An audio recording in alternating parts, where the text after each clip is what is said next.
Snake island ഏക്കറുകളോളം പരന്നു കിടക്കുന്ന ദ്വീപ്. മഴക്കാടുകളും അപൂർവ സസ്യങ്ങളും തിങ്ങി നിറഞ്ഞ പ്രദേശം. പക്ഷേ ആ പച്ചപ്പുകൾക്കിടയിൽ മറഞ്ഞിരിക്കുന്നത് മരണമാണ്. ഈ ദ്വീപിൽ കാലുകുത്തി കഴിഞ്ഞാൽ ഓരോ ചവിട്ടിടയിലും ഉഗ്രവിഷമുള്ള ധാരാളം പാമ്പുകൾ ആയിരിക്കും. ലോകത്തിലെ ഏറ്റവും മാരക വിഷമുള്ള കുന്തത്തലയൻ സ്വർണ്ണാനലി അടക്കം 4 ലക്ഷത്തിനും അധികം പാമ്പുകൾ. ഒരു കാലത്ത് ലോകത്തിലെ മറ്റേത് പ്രദേശത്തെയും പോലെ തന്നെ അനേകം മനുഷ്യർ സുഖമായി ജീവിച്ചിരുന്ന ഈ ദ്വീപ് എങ്ങനെയായിരിക്കും പാമ്പുകൾ മാത്രം അധിവസിക്കുന്ന മരണം പ്രതികരിക്കുന്ന നരകമായി മാറിയതെന്ന്? നമ്മൾ പോകുന്നത് ലോകത്തിലെ ഏറ്റവും അപകടം നിറഞ്ഞ ഇൽഹാൻഡ ഹ്യൂമൻ ഗ്രാൻഡ് എന്ന ഈ മരണം പതിഞ്ഞിരിക്കുന്ന പാമ്പ് ദ്വീപിലേക്കാണ്.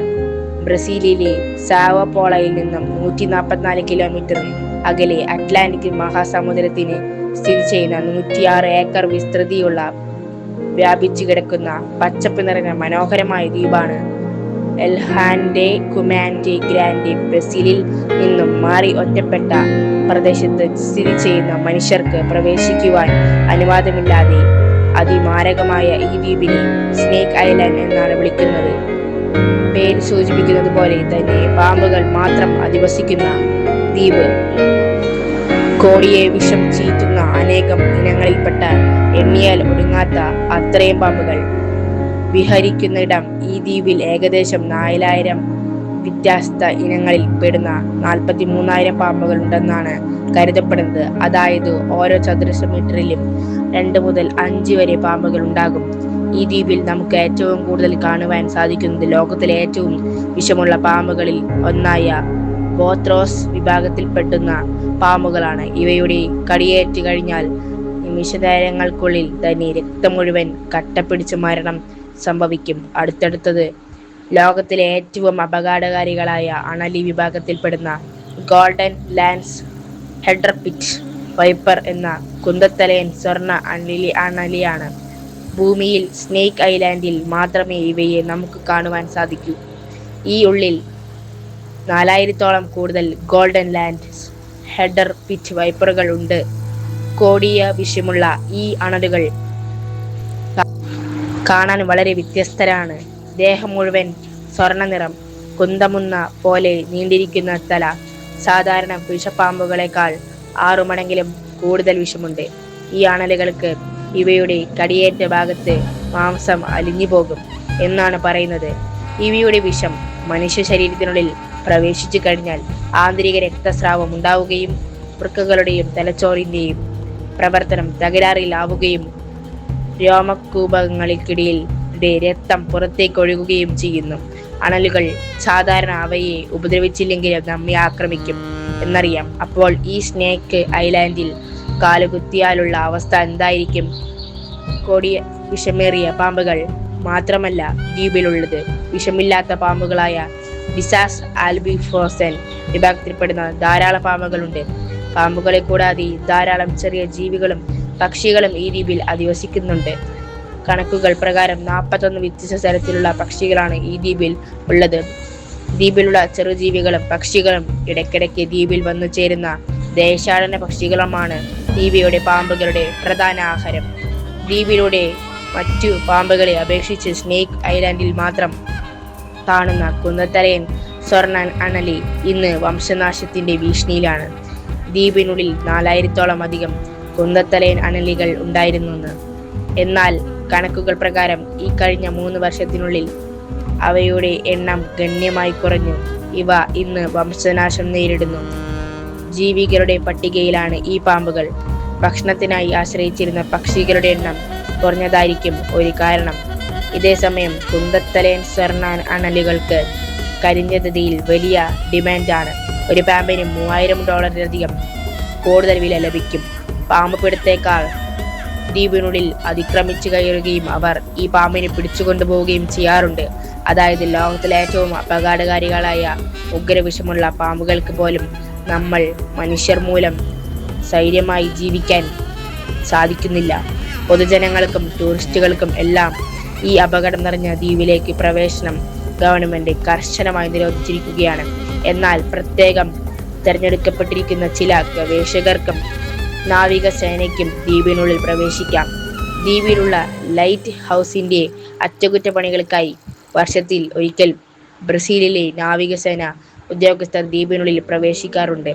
ഇവരെ കൂടാതെ ബ്രസീലിയൻ ഫെഡറേഷൻ കൺസർവേഷൻ യൂണിറ്റായ ചിക്കോമെൻസ് ഇൻസ്റ്റിറ്റ്യൂഷൻ ഫോർ ബയോഡൈവേഴ്സിറ്റി കൺസർവേഷന്റെ ഗവേഷകരും ഈ ദ്വീപിനുള്ളിൽ എത്താറുണ്ട്. പാമ്പുകടിയേറ്റ് കഴിഞ്ഞാൽ പ്രതിരോധിക്കുന്നതിന് ആവശ്യമായ പ്രതിവിഷവുമായാണ് ഈ ഗവേഷകർ ദ്വീപിൽ എത്തുന്നത്. ഗവൺമെന്റിന്റെ പ്രത്യേക അനുമതിയോടാണ് ദ്വീപിൽ വരുന്നത് എങ്കിൽ ഒരു ഡോക്ടറിന്റെ ഒപ്പമല്ലാതെ ആർക്കും ഈ ദ്വീപിനുള്ളിൽ പ്രവേശിക്കുവാൻ സാധിക്കുകയില്ല. ഗവേഷകർ പാമ്പുകടി ഏൽക്കാതിരിക്കുന്നതിന് വേണ്ടി ശരീരം മുഴുവൻ മൂടുന്ന പ്രത്യേക സുരക്ഷാ കോട്ടുകൾ ഉപയോഗിച്ചാണ് ഈ ദ്വീപിനുള്ളിൽ പ്രവേശിക്കുന്നത്. അവർ പാമ്പുകളെ പിടികൂടി അവയുടെ അളവും ഭാരവും ശേഖരിച്ച് പാമ്പുകളുടെ ശരീരത്തിൽ ചില പ്രത്യേക തരത്തിലുള്ള ചിപ്പുകൾ ഘടിപ്പിച്ച് അവയെ ദ്വീപിലേക്ക് തന്നെ വിടുന്നു. ഈ മൈക്രോ ചിപ്പുകൾ പാമ്പുകളെ പരസ്പരം തിരിച്ചറിയുന്നതിനും അവയുടെ പ്രജനനം അടക്കമുള്ളവ ട്രാക്ക് ചെയ്യുന്നതിനും വേണ്ടിയാണ് ഉപയോഗിക്കുന്നത്. ഐൻഹാൻഡ് ക്യുമോൺ ഗ്രാൻഡ് എന്ന ഈ അതിമനോഹരമായ ദ്വീപ് പാമ്പുകൾ മാത്രം അധിവസിക്കുന്ന സ്നേക്ക് ഐലൻഡ് ആയി മാറിയത് എങ്ങനെയായിരിക്കും? ബ്രസീലിനോട് ചേർന്ന് കിടക്കുന്ന പ്രദേശമായിരുന്നു ഈ ദ്വീപ്. ഒരു കാലത്ത് ഇവയുടെ ജനവാസമുണ്ടായിരുന്നു. എന്നാൽ പതിയെ മനുഷ്യരുടെ സാന്നിധ്യം കുറഞ്ഞു വന്നതോടെ ഈ ദ്വീപ് മുഴുവൻ പാമ്പുകൾ നിറഞ്ഞിരുന്നു. ഏകദേശം 10,000 വർഷങ്ങൾക്ക് മുൻപ് ദ്വീപിന് ചുറ്റുമുള്ള സമുദ്രനിരപ്പ് ക്രമാതീതമായി ഉയരുകയും ദ്വീപ് ഒറ്റപ്പെട്ടു പോവുകയും ചെയ്തു. അതോടൊപ്പം ദ്വീപിൽ ജീവിച്ചിരുന്ന മറ്റു മനുഷ്യരെല്ലാം ബ്രസീലിന്റെ മറ്റ് സമീപ പ്രദേശങ്ങളിലേക്ക് കുടിയേറി പാർത്ത്. അതോടെ ഈ പ്രദേശം പാമ്പുകളുടേത് മാത്രമായി. ബ്രസീലിനോട് ചേർന്ന് കിടന്ന ഈ പ്രദേശം ഒരു ദ്വീപായി മാറിയതോടെ ഇതിനകത്തുള്ള പാമ്പുകൾക്ക് രക്ഷപ്പെടാൻ മറ്റൊരു മാർഗവും ഇല്ലാതായി. അവർ ദ്വീപിലെ സാഹചര്യങ്ങളോട് പൊരുത്തപ്പെട്ട് അതിജീവിക്കാൻ നിർബന്ധിതരായി മാറി. വർഷങ്ങൾ കഴിയുന്തോറും ദ്വീപിലുള്ള പാമ്പുകളുടെ എണ്ണം 19 മടങ്ങ് വർദ്ധിച്ചു വരികയാണ്. അങ്ങനെ കാലങ്ങൾക്ക് ശേഷം ഐൻഹാൻഡ് ക്യുമോൺ ഗ്രാൻഡ് എന്ന ഈ മനോഹരമായ ദ്വീപ് പാമ്പുകളുടെ മാത്രം ദ്വീപായ സ്നേക്ക് ഐലൻഡ് ആയി മാറി. ഈ സ്നേക്ക് ഐലൻഡിനുള്ളിൽ വെച്ച് നടന്ന വലിയ അപകടങ്ങളെക്കുറിച്ച് ധാരാളം കഥകളുണ്ട്. ഒരിക്കൽ പഴം മുറിക്കുന്നതിനായി ദ്വീപിലേക്ക് പോയ ഒരു മത്സ്യത്തൊഴിലാളിക്ക് പാമ്പുകടിയേറ്റ് ഉടനെ തന്നെ അയാൾ തന്റെ ബോട്ടിൽ കയറി രക്ഷപ്പെടാൻ ശ്രമിച്ചെങ്കിലും തീരത്തെത്തിയപ്പോഴേക്കും അയാൾ മരിച്ചു കഴിഞ്ഞിരുന്നു. ബോട്ടിനുള്ളിൽ മത്സ്യത്തൊഴിലാളിയുടെ ജഡവും തളം കെട്ടിക്കിടക്കുന്ന രക്തവുമായിരുന്നു ഉണ്ടായിരുന്നത്. മൃതശരീരം പരിശോധിച്ചപ്പോൾ മനസ്സിലായത് കുന്തത്തലയൻ സ്വർണ്ണാണലിയാണ് അദ്ദേഹത്തെ ആക്രമിച്ചതെന്നാണ്. അടുത്തടുത്ത് ദ്വീപിനുള്ളിലുള്ള ലൈറ്റ് ഹൗസിലെ അവസാന ജീവനക്കാരും കുടുംബത്തിനും സംഭവിച്ച വലിയ ദുരന്തമാണെന്ന്. ലൈറ്റ് ഹൗസിന്റെ ഓപ്പറേറ്ററും അദ്ദേഹത്തിന്റെ കുടുംബവും ഈ ദ്വീപിനുള്ളിൽ തന്നെയാണ് താമസിച്ചിരുന്നത്. ഒരു ദിവസം അവരുടെ വീടിന്റെ ജനാലയിലൂടെ ആയിരക്കണക്കിന് പാമ്പുകൾ അകത്തേക്ക് പ്രവേശിക്കുകയും അദ്ദേഹത്തെയും കുടുംബത്തെയും ക്രൂരമായി ആക്രമിക്കുകയും ചെയ്തു. വീട്ടിൽ നിന്നും ഇറങ്ങി ബോട്ടിന്റെ സമീപത്തേക്ക് ഓടിയ അവർ മരിച്ചില്ലെങ്കിലും ചുറ്റിക്കിടന്നിരുന്ന പാമ്പുകളെല്ലാം ചാടി വന്ന് ആക്രമിക്കുകയും വധിക്കുകയുമായിരുന്നു. ഈ ഒരു ദാരുണ സംഭവത്തിന് ശേഷം ആ ദ്വീപിലെ ലൈറ്റ് ഹൗസിന്റെ ഓപ്പറേറ്ററായി പിന്നെ ആരും വന്നിട്ടില്ല. അതായത് ഗവൺമെന്റ് അനുവാദം നൽകിയിട്ടും മരണം പതിയിരിക്കുന്ന ഈ ദ്വീപിനുള്ളിലേക്ക് പ്രവേശിക്കുവാൻ അവരാരും തയ്യാറായിരുന്നില്ല. എന്നാൽ പാമ്പുകൾ മാത്രം വിഹരിക്കുന്ന ഒരു ദ്വീപാണിതെന്ന് ഇന്നും വിശ്വസിക്കാത്ത ധാരാളം ആളുകൾ ബ്രസീലിലുണ്ട്.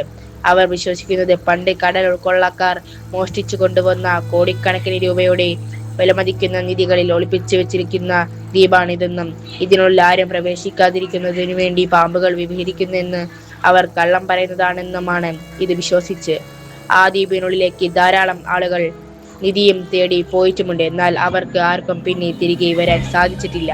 നിയമം സംഘടിപ്പിച്ച് അധികൃതരുടെ കണ്ണുവെട്ടിച്ച് ഈ ദ്വീപിലേക്ക് ഇന്ന് കൂടുതലും പ്രവേശിക്കുന്നത് പണത്തോട് ആർത്തിയുള്ള പാമ്പ് പിടുത്തക്കാരായ മനുഷ്യരാണ്. അതായത് ഒരു ചെറിയ കടി കിട്ടിയാൽ പോലും ആ കടിയേൽക്കുന്ന ഭാഗത്തെ മാംസത്തെ മുഴുവൻ ആലിപ്പിച്ച് കളയുവാൻ തക്ക ഘോര വിഷമുള്ള ലോകത്തിലെ ഏറ്റവും അപകടകാരികളായ പാമ്പുകൾക്ക് പോലും വലിയ മഹാസമുദ്രത്തിൽ ചുറ്റപ്പെട്ട് ലോകത്തെ ഏറ്റവും ഒറ്റപ്പെട്ടു കിടക്കുന്ന ഈ ദ്വീപിനുള്ളിൽ മനുഷ്യരുടെ കയ്യിൽ നിന്നും പണത്തോട് ആർത്തിയുള്ള മനുഷ്യൻ മൂലം വൈകാതെ തന്നെ ഇവയ്ക്കെല്ലാം വംശനാശം സംഭവിക്കും.